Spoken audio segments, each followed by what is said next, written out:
بسم اللہ الرحمن الرحیم۔ صحیح البخاری حدیث نمبر 7294۔ رسول اللہ صلی اللہ علیہ وسلم نے فرمایا، نبی کریم صلی اللہ علیہ وسلم کا ظہر کی نماز کے بعد خطبہ دینا۔ حضرت انس بن مالک رضی اللہ تعالی عنہ فرماتے ہیں کہ نبی کریم صلی اللہ علیہ وسلم سورج ڈھلنے کے بعد باہر تشریف لائے اور ظہر کی نماز پڑھی۔ پھر سلام پھیرنے کے بعد آپ صلی اللہ علیہ وسلم منبر پر کھڑے ہوئے اور قیامت کا ذکر کیا، اور آپ صلی اللہ علیہ وسلم نے ذکر کیا کہ اس سے پہلے بڑے بڑے واقعات ہوں گے،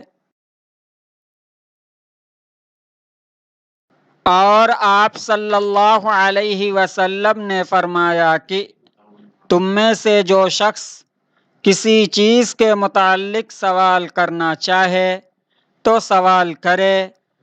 آج مجھ سے جو بھی سوال کرو گے میں اس کا جواب دوں گا جب تک میں اپنی اس جگہ پر ہوں۔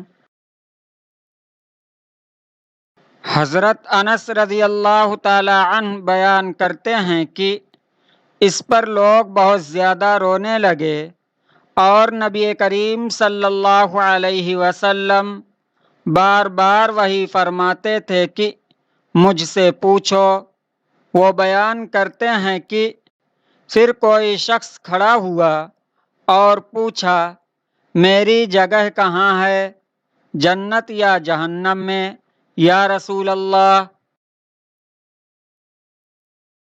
نبی کریم صلی اللہ علیہ وسلم نے بیان کیا کہ جہنم میں۔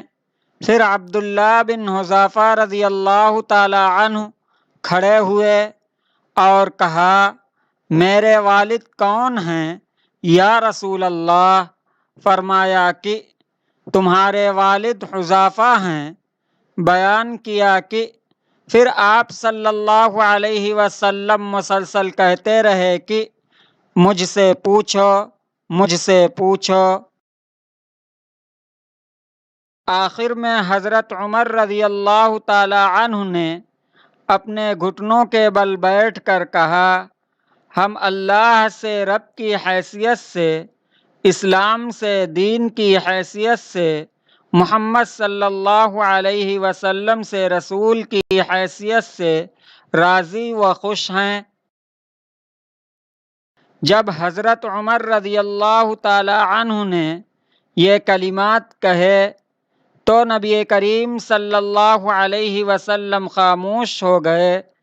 پھر آپ صلی اللہ علیہ وسلم نے فرمایا کہ اس ذات کی قسم جس کے ہاتھ میں میری جان ہے،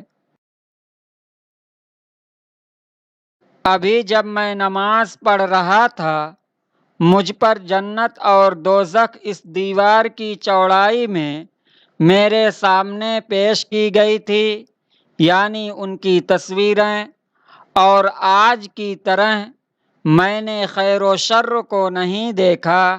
صحیح البخاری حدیث نمبر 7294۔